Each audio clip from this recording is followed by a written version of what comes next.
जय हिंद दोस्तों। स्वागत है आपका ई ज्ञान वाला चैनल पर। दोस्तों, पिछली वीडियो में हमने मुग़ल एम्पायर के संस्थापक बाबर के बारे में जाना था और उससे संबंधित जो मल्टीपल चॉइस क्वेश्चन थे इम्पोर्टेंट, वे हमने किए थे। और इस वीडियो में हम दोस्तों बाबर के बेटे हुमायूं यानी दूसरे शासक जो था हुमायूं, उसके बारे में कुछ उसकी थ्योरी को पढ़ेंगे और उससे संबंधित जो most important multiple choice question है वो हम डिस्कस करेंगे। तो देर न करते हुए चलते हैं हम अपने टॉपिक की ओर। सबसे पहले हम दोस्तों हुमायूं के बारे में जो है थोड़ा संक्षेप में जान लेते हैं, जो उसके की पॉइंट्स थे, प्रमुख बिंदु, उनके बारे में। सबसे पहले हम बात करते हैं जो हुमायूं का जन्म हुआ था वो 6 मार्च 1508 को काबुल में हुआ था। उसका पिता का नाम बाबर था, जो कि मुगल साम्राज्य का संस्थापक था। हुमायूं ने जो सिंहासन ग्रहण किया था वो 1530 में किया था, बाबर की मृत्यु के बाद। और जो उसका मुख्य प्रतिद्वंद्वी था वो अफगान शासक शेर शाह सूरी था।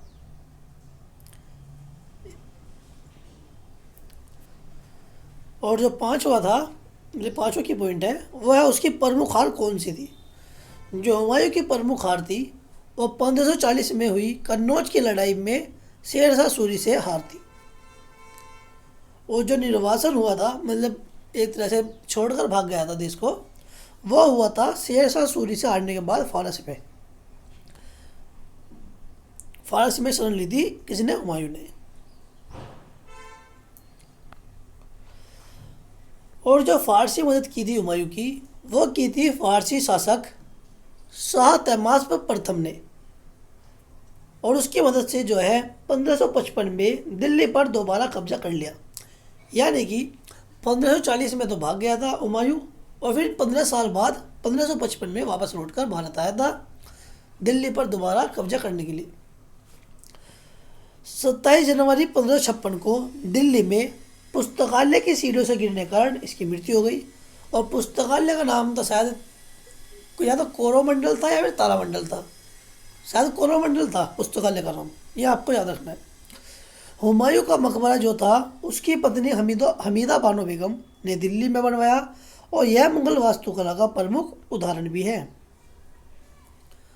क्योंकि हुमायूं के मकबरे की जो स्ट्रक्चर था उससे ही प्रेरणा लेकर जो है आगे जो है मुगल साम्राज्य के और शासक हुए थे, उन्होंने और अपनी संरचनाएं बनवाई थी, जैसे कि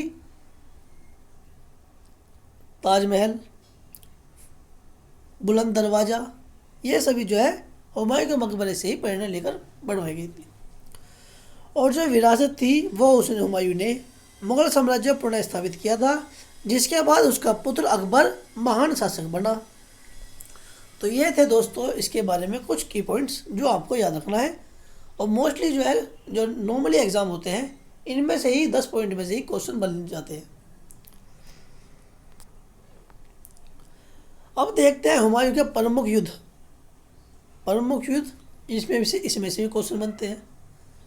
वे 10 तो आपको याद करने 10 की पॉइंट्स थे और इनको भी याद करना है।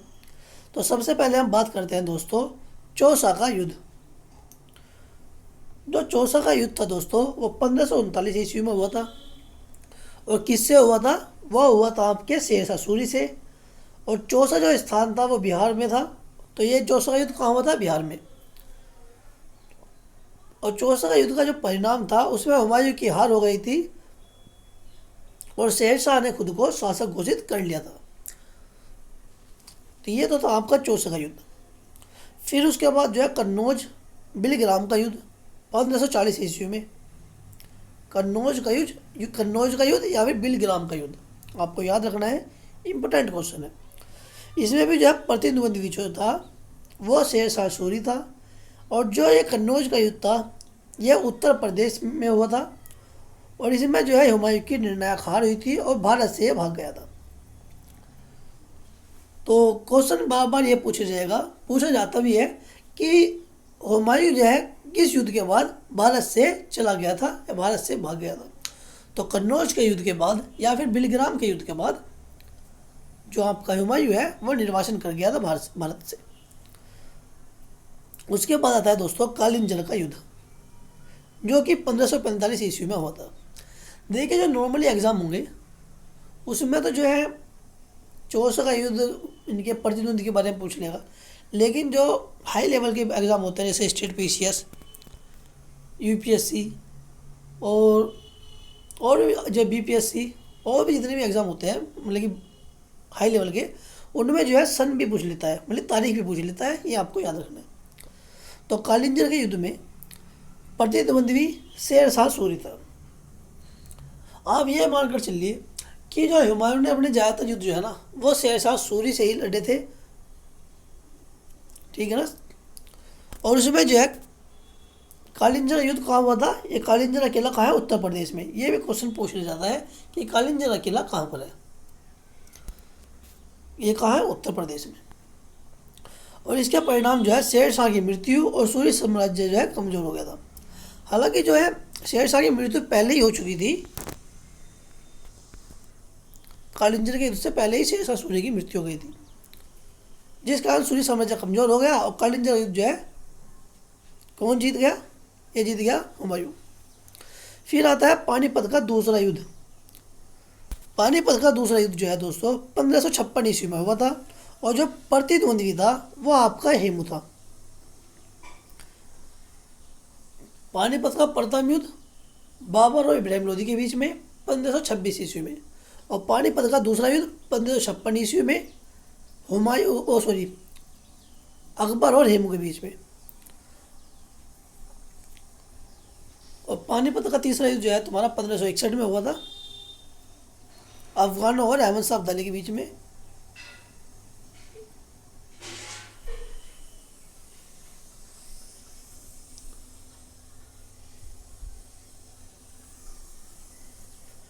इसमें जो है तो पानीपत का दूसरा युद्ध जो है पानीपत में हुआ था हरियाणा में, और इसमें जो है परिणाम जो होता है इसका हुमायूं की सेना जो कि अकबर उसका नेतृत्व कर रहा था, हालांकि अकबर जो है उस वक्त 13 ही साल का था, और एक तरह से जो उसका सेनापति था हुमायूं का बैराम खान, वो इसका नेतृत्व कर रहा था। और इसमें जो है मुगलों की जीत हो गई और मुगल साम्राज्य का पुनर्स्थापना भी हो गई, पुनर्स्थापना। ये हो गए 4 युद्ध जो आपको याद रखने हैं। और इसके बाद भी जो है 2 युद्ध हो रहे हैं। एक तो है गुजरात अभियान जो कि 1531 में हुआ था, और ये प्रतिद्वंदी जो था वो बहादुर शाह था। स्थान जो है गुजरात आपको याद रखना है, और बहादुर शाह की हार इसमें हो गई थी, लेकिन हुमायूं जो है गुजरात पर नियंत्रण नहीं रख सका था। फिर आता है दोस्तों छठा कंधार और काबुल का युद्ध। कंधार और काबुल का युद्ध जो है 1545 के से लेकर 1551 के बीच चला था, और जो प्रतिद्वंदी थे वो वहाँ के स्थानीय शासक थे, और स्थान जो था क्या था, कंधार और काबुल, जो कि अफगानिस्तान में थे। और इसमें क्या हुआ था, जो फारसी शासक था तहमास्प की मदद से जो है हुमायूं ने काबुल और कंधार पर कब्जा कर लिया था। यह आपको याद रखना है, फारसी शासक शाह तहमास्प, इसके बारे में भी क्वेश्चन बन जाता है। अब देखते हैं दोस्तों हुमायूं की वास्तुकला। हुमायूं की जो वास्तुकला थी उसमें जो है फारसी प्रभाव था, फारसी शैली का, और विशेष रूप से उनके मकबरे में जो है फारसी डिजाइन के आधार पर बनाया गया था जो मकबरे थे।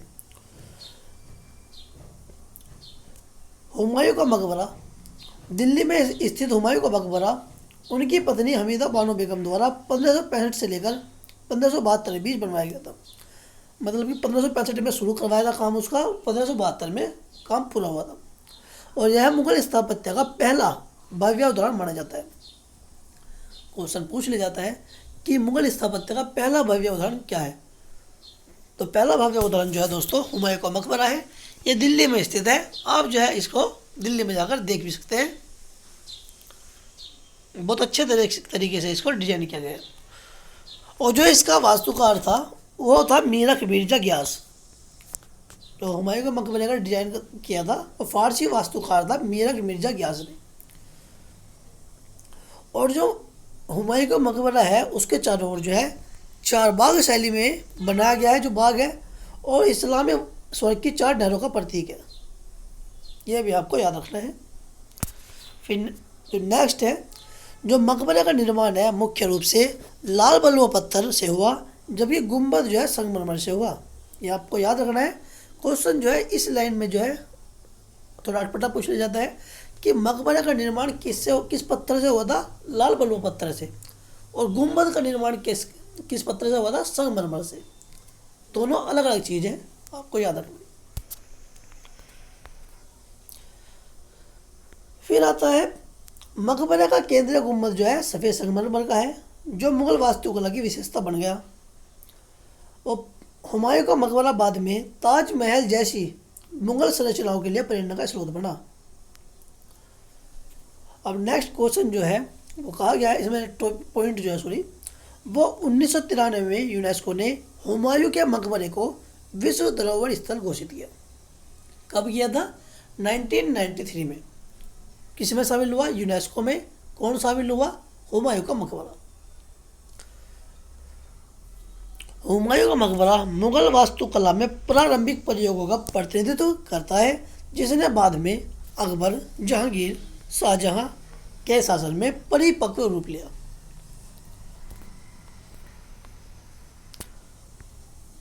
तो दोस्तों ये तो आपके जो मेन पॉइंट थे हुमायूं को लेकर, वो हमने आपके सामने रख दिए हैं। अगर आप सिर्फ ये पॉइंट भी याद कर लेते हैं तो हुमायूं से जो है एक भी क्वेश्चन ऐसा नहीं होगा जो आपसे छूट जाए, लेकिन नॉर्मली एग्जाम में। अब थोड़ी सी हम इसको जो है कुछ क्वेश्चन भी लाए हैं आपके लिए, जो कि बहुत ज़्यादा इम्पोर्टेंट है। कुछ चीज़ ऐसी होती है जो पॉइंट्स में रह गई है, वो हम आगे जो है ऑब्जेक्टिव मल्टीपल चॉइस क्वेश्चन में कर लेंगे। सबसे पहले बात करते हैं हुमायूं के पिता कौन थे। तो हुमायूं के पिता दोस्तों बाबर था, ये आपको याद रखना है। ऑप्शन है, जो क्वेश्चन का पैटर्न होगा मेरे कोई सी भी वीडियो हो उसमें हमेशा जो पैटर्न होगा वो इजी टू मॉडरेट होगा, हार्ड लेवल का भी होगा। ये नहीं कि सिर्फ इजी दे दिए या फिर हार्ड दे दिए, नहीं, ऐसा कुछ नहीं है। क्योंकि टॉपिक कोई भी हो, हर एग्ज़ाम के लिए अलग अलग चीज़ चाहिए होती है। जिसे हार्ड लेवल से पढ़ना है वो हार्ड लेवल का हार्ड लेवल भी हो रहेगा इसमें, और जिन्हें नॉर्मली एग्ज़ाम देना है वो नॉर्मली एग्ज़ाम भी मैंने नॉर्मली तरीके से इजी लेवल पर हमने दिए हुए। अब बात करते हैं हुमायूं ने शेरशाह सूरी से पहली बार किस युद्ध में हार का सामना किया। तो पहली बार दोस्तों किस में किया हार का सामना? चौसा का युद्ध में। ऑप्शन बी, जो कि 1539 में हुआ था। कब हुआ था? 1539 में। कन्नौज का युद्ध यानी बिलग्राम का युद्ध जो है 1540 में हुआ था।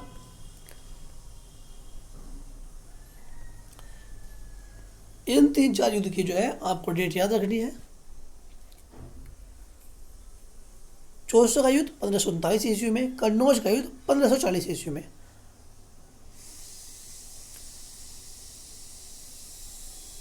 खानवा का युद्ध जो था वो आपको पता ही है, और राणा सांगा और बाबर के बीच हुआ था 1527 ईस्वी में। ये भी आपको याद रखना है।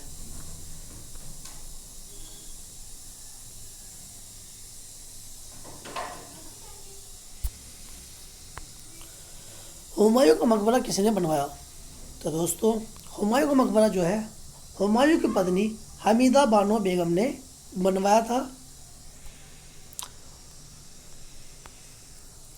कन्नौज का युद्ध किसके बीच लड़ा गया था? तो कन्नौज का युद्ध जो है दोस्तों हुमायूं और शेरशाह सूरी के बीच लड़ा गया था। ऑप्शन सी।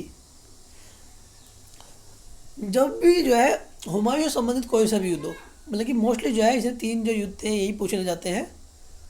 एक तो आपका कन्नौज का युद्ध, एक तुम्हारा चौसा का युद्ध, और एक आपका गुजरात अभियान।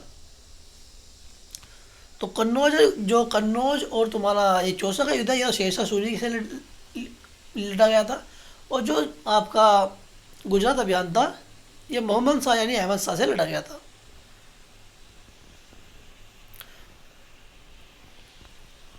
फिर आता है हुमायूं को फारस में किसने शरण दी थी। तो दोस्तों हुमायूं को फारस में जो है शाह तहमास्प प्रथम ने दी थी, option A, option B, Shah Tahmasp प्रथम। नेक्स्ट है हुमायूं की मां का नाम क्या था जिसने उसकी शिक्षा में महत्वपूर्ण भूमिका निभाई। तो ये था ऑप्शन बी, महम अंजुम। गुलबदन बेगम इसकी बहन का नाम था, हमीदा बानो बेगम जो है इसकी बीवी का नाम था।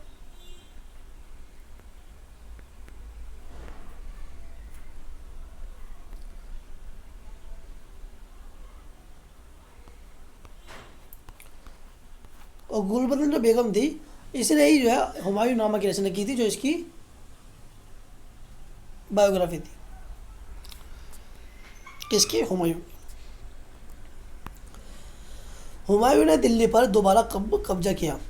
तो दोबारा कब्जा किया था दोस्तों 1555 ईस्वी में, ऑप्शन बी। इसमें जो है एक बात आप याद रखना, अगर पॉइंट टू पॉइंट याद करोगे चलोगे तो आपको जो याद करने में भी आसानी होगी।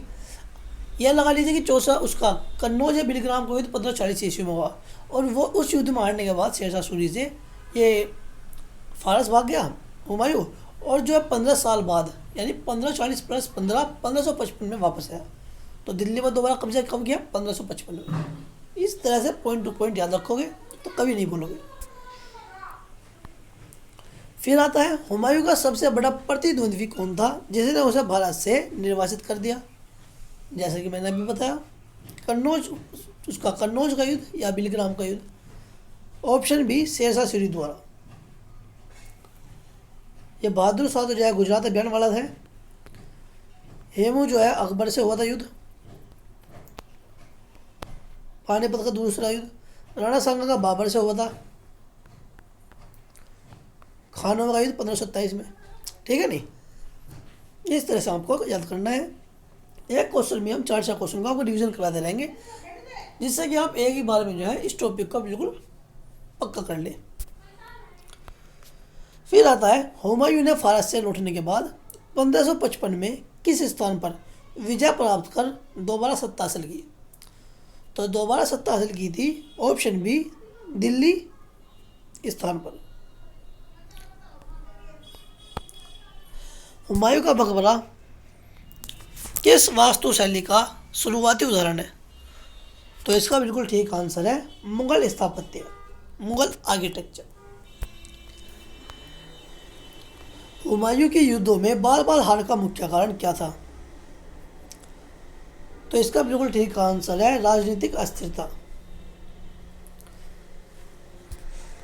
Option C. हुमायूं की पत्नी हमीदा बानो बेगम ने मकबरा किस साल बनवाना शुरू किया था। जैसे कि मैंने बताया, जो हुमायूं जो मकबरा है वह 1565 में बनना शुरू हुआ था, और 1572 में इसका काम कंप्लीट हो गया था। 7 साल में यह बना था, यह भी आपको याद रखना है। 1565 से लेकर 1572 दोनों डेट आपको याद रखनी है।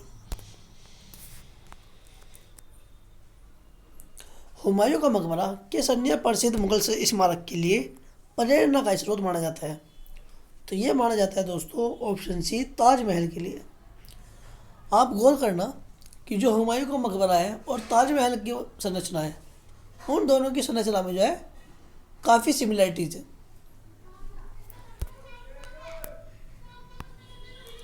हुमायूं किस वर्ष भारत से निर्वासन के लिए मजबूर हुआ था।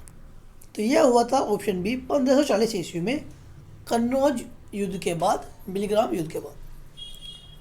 आप देख रहे होंगे कि जो क्वेश्चन है ना, जो हमने अभी आपको की पॉइंट्स करवाए हैं, उनसे ही इसमें घूमते रहेंगे।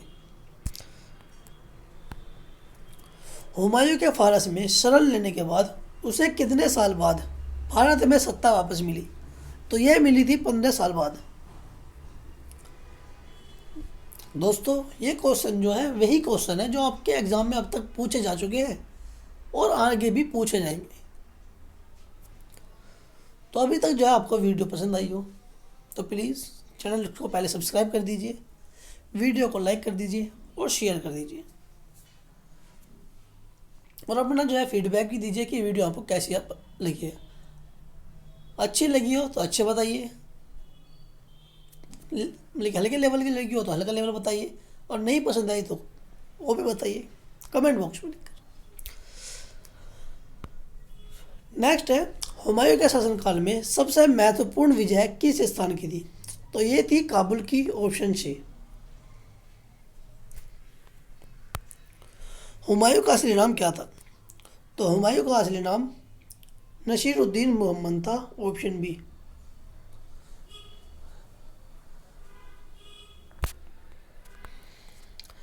हुमायूं के जिस भाई ने पंजाब और काबुल पर कब्जा किया था, जिससे हुमायूं को काफ़ी परेशानी का सामना करना पड़ा, तो वो था कामरान मिर्ज़ा, ऑप्शन ए। कामरान मिर्ज़ा, हिंदाल मिर्ज़ा अस्करी और मिर्ज़ा हाकिम, ये चारों ही जो है हुमायूं के भाई थे, यानी बाबर के पुत्र थे। इस पो- इस टॉपिक पॉइंट से भी क्वेश्चन पूछा जाता है कि बाबर के पुत्रों में से कौन सा नहीं था, इस तरह से क्वेश्चन पूछा जाता है। तो ये भी आपको याद रखना है, कामरान मिर्ज़ा, हिंदाल मिर्ज़ा, अस्करी मिर्ज़ा और मिर्ज़ा हाकिम। हुमायूं को शेरशाह सूरी से हारने के बाद किस नदी को पार कर भागना पड़ा था? तो ये भागना पड़ा था दोस्तों, ऑप्शन सी, गंगा नदी को, बिल्कुल ठीक आंसर।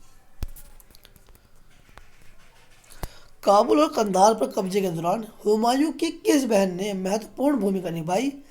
तो ये थी गुलबदन बेगम।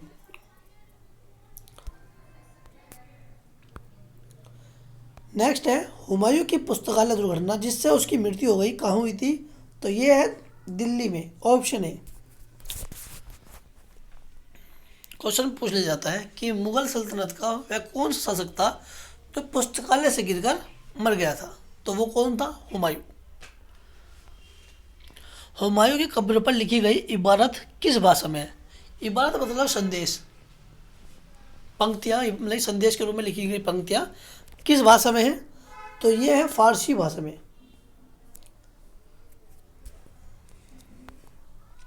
हुमायूं ने अपनी पत्नी हमीदा बानो बेगम को क्या उपाधि दी थी? तो ये दी थी दोस्तों जीनत बेगम, ऑप्शन डी। हुमायूं की बहन गुलबदन बेगम ने किस प्रमुख ऐतिहासिक ग्रंथ की रचना की? तो ये थी दोस्तों हुमायूं नामा, ऑप्शन बी। हुमायूं का मकबरा किस वर्ष यूनेस्को द्वारा विश्व धरोहर स्थल के रूप में मान्यता प्राप्त हुआ? तो यह हुआ था 1993 में, 1993 में।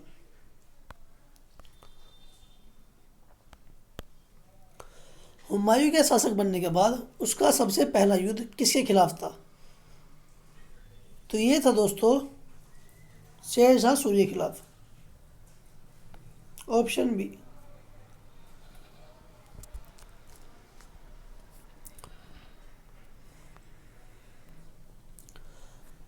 हुमायूं ने शेरशाह सूरी से हारने के बाद अपनी राजधानी कहाँ स्थापित की?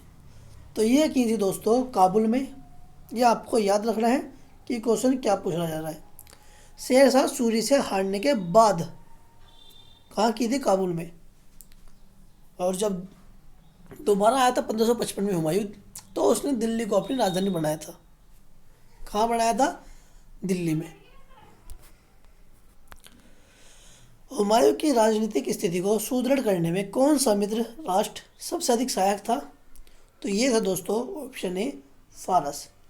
और शाह तहमास्प जो वहाँ का शासक था, उसने इसकी मदद की थी। ये भी आपको याद रखना है।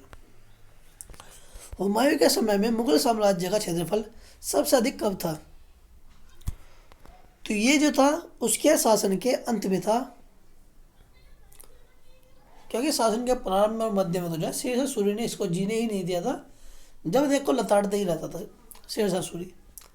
तो उसके शासन के अंत में जो है मुगल साम्राज्य का क्षेत्रफल सबसे अधिक था।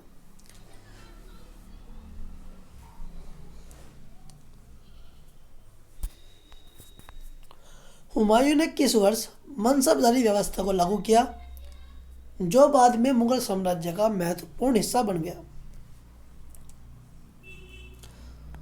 तो यह बना था दोस्तों 1545 ईस्वी में, ऑप्शन बी। आप इसको ऐसे भी याद रख सकते हैं, 1540 ईस्वी में कन्नौज का युद्ध हुआ। 5 साल बाद जो है मनसबदारी व्यवस्था लाई गई। 1555 में जो है दोबारा दिल्ली पर कब्जा किया। ये भी आपको याद रखना है। आसान जो याद करने का जो है ना, मैंने अगर सिस्टमेटिक तरीके से सन को याद करें तभी याद होती है, रट्टा मारने से याद नहीं होती। फिर आता है हुमायूं ने किस प्रसिद्ध युद्ध में अपने दुश्मनों को हराने के लिए मिर्जा हाकिम से सहायता प्राप्त की। तो मिर्जा हाकिम से जो है चौसा के युद्ध में सहायता ली थी। ऑप्शन बी, चौसा का युद्ध हुआ था 1539 ईस्वी में। पानीपत का दूसरा युद्ध 1556 में। चौसा युद्ध 1539 में। खानवा 1527 में। कन्नौज का युद्ध 1540 में। 4 युद्ध तो हमने जो है आपको बिल्कुल पक्के करवा दिए हैं। अगर इनका ही बार बार पढ़ते रहेंगे तो ये वैसे ही याद हो जाएंगे, रटने की जरूरत ही नहीं। नेक्स्ट है, हुमायूं के समय में किस भक्ति संत ने मुगल दरबार में महत्वपूर्ण भूमिका निभाई। तो भक्ति संत कौन थे। ऑप्शन है कबीर। आपको नाम याद रखना है, क्वेश्चन ये पूछ लिया जाता है और इन्हीं क्वेश्चन में जो है बच्चा ज़्यादा अटकता है। नेक्स्ट है, हुमायूं के शासनकाल में किस प्रमुख कला का विकास हुआ। तो हुमायूं के शासनकाल में जो है चित्रकला का विकास हुआ। और जो प्रसिद्ध चित्रकार थे ना इसके शासनकाल में, एक तो था मीर सैयद, ये आपको याद रखना है,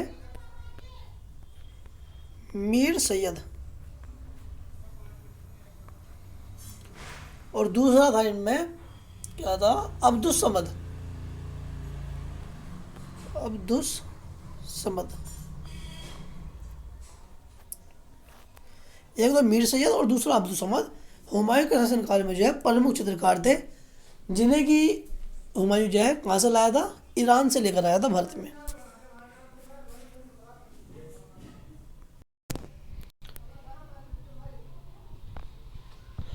हुमायूं की शहादत के बाद उसका कौन सा बेटा सम्राट बना। तो उसकी मृत्यु के बाद जो है कौन बना था। Option B, Akbar. हुमायूं के जो बेटे थे उसमें जो 3 बेटे थे इसके, एक तो था अल अमान, एक था मिर्ज़ा मोहम्मद हकीम और तीसरा था अकबर। सॉरी, अल अमान, मिर्ज़ा मोहम्मद हकीम और तीसरा अकबर। अकबर ही जो है उसके बाद सम्राट बना था, ये आपको याद रखना है।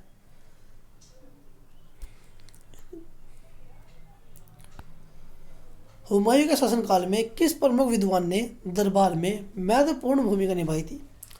तो ये निभाई थी दोस्तों अबुल फजल ने। यहाँ आपको कंफ्यूज नहीं होना है, क्योंकि अबुल फजल जो था वो हुमायूं के शासनकाल में भी था और अकबर के शासनकाल में भी था, क्योंकि नेक्स्ट जो वीडियो आएगी वो अकबर को लेकर होगी और अकबर में भी जो है हम अबुल फजल के बारे में जानेंगे। तो अबुल फजल जो है हुमायूं के शासनकाल में भी था और अकबर के शासनकाल में भी यह होगा। हुमायूं के शासनकाल में किस मुख्य सिख संत ने मुगल दरबार में महत्वपूर्ण भूमिका निभाई। तो जो मुख्य सिख संत थे वे थे आपके गुरु अर्जुन देव जी। Option C.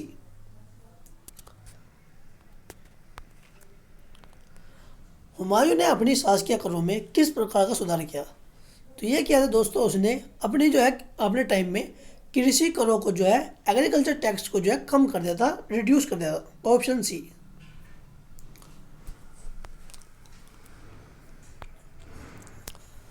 हुमायूं के दरबार में किस प्रसिद्ध इतिहासकार ने अपनी रचनाएं लिखी थी।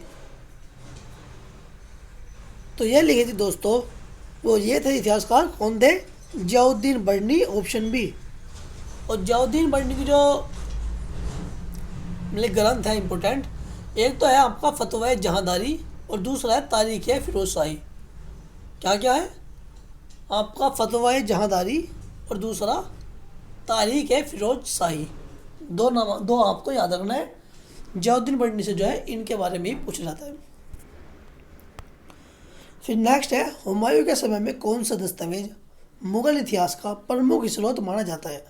तो यह माना जाता है हुमायूं नामा। दोस्तों मैं एक बात बता दूं हुमायूं के बारे में कि किसी ने कहा था हुमायूं के बारे में, कि नाम तो मेरे ध्यान नहीं है, कि वह सारी उम्र ठोकर खाता रहा और आखिर में ठोकर खाकर ही मर गया। ये किस क्वेश्चन पूछ लिया जाता है कि किसके बारे में कहा गया था ये बात, कि सारी उम्र ठोकरें खाता रहा और अंत में ठोकर खाकर ही मर गया। ये कहा था हुमायूं के बारे में, या भी आपको याद रखना है। फिर नेक्स्ट है, हुमायूं की मृत्यु के बाद उसके साम्राज्य का कौन सा प्रमुख क्षेत्र स्वतंत्र हो गया? तो यह हो गया था काबुल। काबुल जो है स्वतंत्र हो गया था। तो आप देख सकते हैं जो काबुल था, जो कि अफगानिस्तान में, वो भी जो है भारत का ही हिस्सा था। अब तो जो अलग हो चुका है, जिस तरह पाकिस्तान बांग्लादेश अलग हो चुके हैं, इसी तरह भाई ये भी आज़ादी है।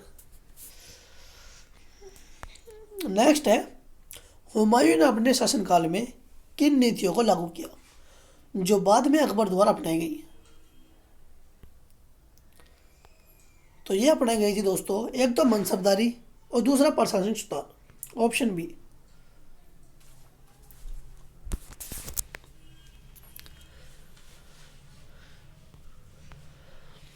हुमायूं के काल में मुगल साम्राज्य का सबसे महत्वपूर्ण व्यापार मार्ग कौन सा था? तो ये था दोस्तों silk route. Option A.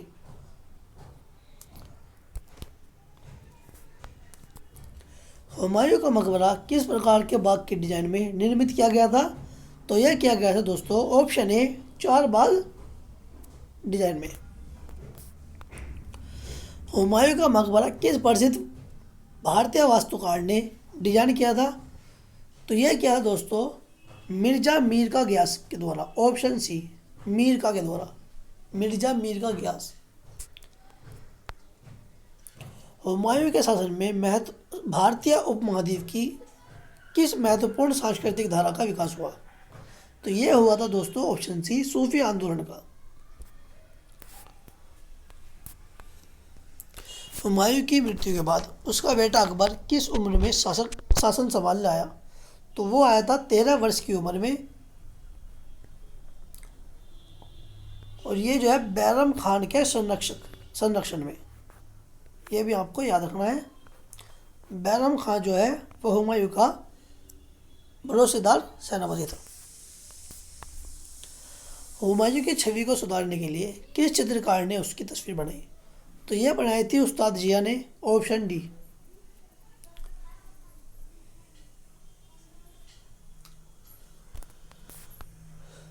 Humayun के मकबरे के निर्माण में कौन सी प्रमुख सामग्री का उपयोग किया गया? तो यह किया गया दोस्तों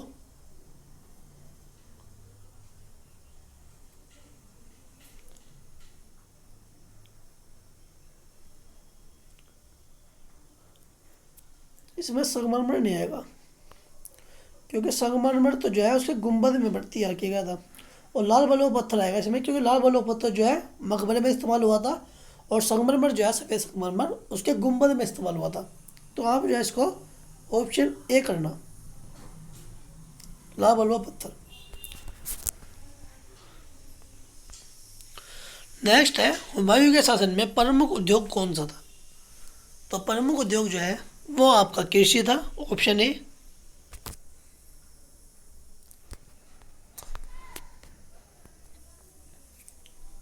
इस तरह जो है हमने दोस्तों, ये हमारा लास्ट क्वेश्चन था हुमायूं के बारे में। तो हमने जो है हुमायूं से संबंधित जो मोस्ट इम्पोर्टेंट की पॉइंट्स थे तो वो याद किए, और जो इम्पोर्टेंट्स लेवल के जो क्वेश्चन थे वे भी हमने आपको डिस्कस करवा दी। तो उम्मीद करूँगा कि ये वीडियो आपको जरूर पसंद आई होगी। इसी तरह की और वीडियो के लिए, यानी नेक्स्ट वीडियो जो होगी हमारी अकबर, जहांगीर, औरंगजेब, शाहजहाँ और बहादुर शाह जफर, इनको लेकर होगी। और फिर इन सब के बाद में जो है हम एक आपके लिए मैराथन भी लेकर आएंगे, जो कि कंप्लीट मुगल साम्राज्य को कवर करेगी। तो अगर आप कहेंगे तो फिर इनके जो है हम PDF भी आपको प्रोवाइड करा देंगे। और ये क्वेश्चन जो है दोस्तों वो होंगे पॉइंट टू पॉइंट क्वेश्चन होंगे, जो आपके एग्जाम में पूछे जाते हैं। तो चैनल को सब्सक्राइब कर दीजिए, वीडियो को लाइक कर दीजिए और शेयर कर दीजिए, ताकि हम भी जो है मोटिवेट होते रहें और नई नई वीडियो लेकर आते रहें आपके लिए। बेहतर से बेहतर हो। आज के लिए इतना ही। Thank you so much.